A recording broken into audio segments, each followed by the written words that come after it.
Crise de 1929.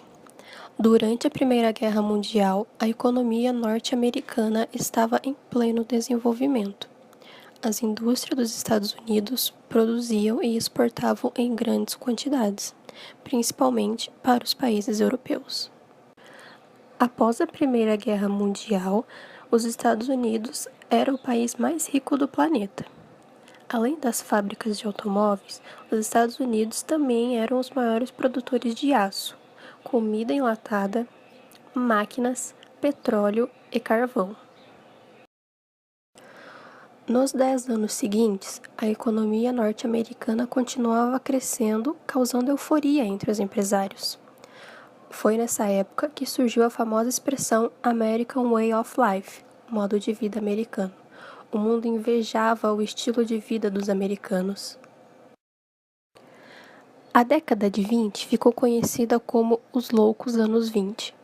O consumo aumentou, a indústria criava a todo instante bens de consumo, clubes e boates viviam cheios e o cinema tornou-se uma grande diversão.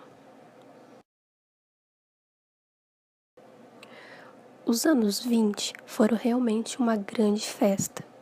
Nessa época, as ações estavam valorizadas por causa da euforia econômica.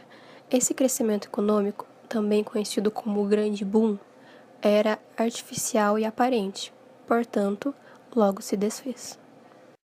De 1920 até 1929, os americanos, iludidos com essa prosperidade aparente, compraram várias ações em diversas empresas, até que no dia 24 de outubro de 1929 começou a pior crise econômica da história do capitalismo.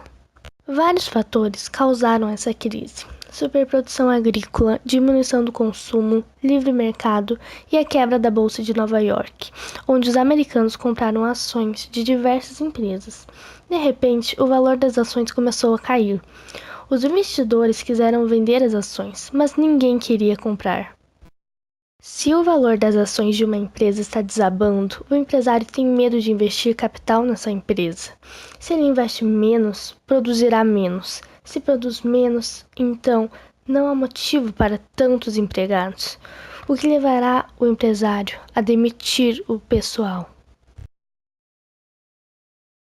Muitos empresários não sobreviveram à crise e foram à falência, assim como vários bancos que emprestaram dinheiro não receberam de volta o empréstimo e faliram também. A quebra da bolsa trouxe medo, desemprego e falência. Milionários descobriram, de uma hora para outra, que não tinham mais nada e, por causa disso, alguns se suicidaram. O número de mendigos aumentou muito.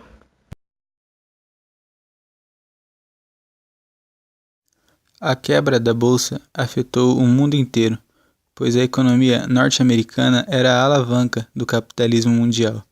Para termos uma ideia, logo após a quebra da Bolsa de Nova York, as bolsas de Londres, Berlim e Tóquio também quebraram. A crise fez com que os Estados Unidos importassem menos de outros países.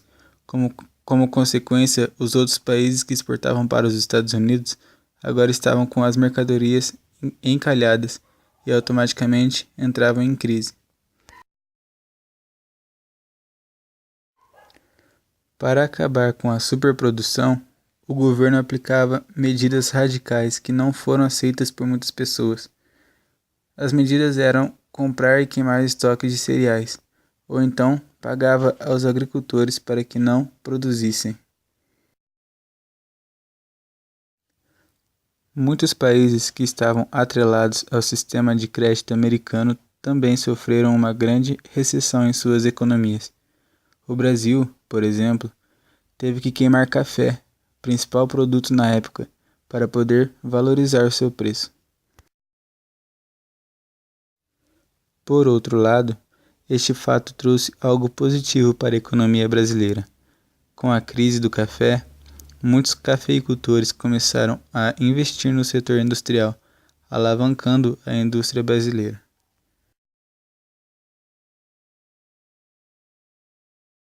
Em 1930, a crise se agravou. Em 1933, Roosevelt foi eleito presidente dos Estados Unidos e elaborou um plano chamado New Deal. O Estado passou a vigiar o mercado, disciplinando os empresários, corrigindo os investimentos arriscados e fiscalizando as especulações nas bolsas de. Outra medida foi a criação de um programa de obras públicas. O governo americano criou empresas estatais e construiu estradas, praças, canais de irrigação, escolas, aeroportos, portos e habilitações públicas. Com isso, as fábricas voltaram a produzir e vender suas mercadorias. Ainda que tenha sofrido severas críticas, o plano de Roosevelt fortaleceu e consolidou o sistema capitalista nos Estados Unidos.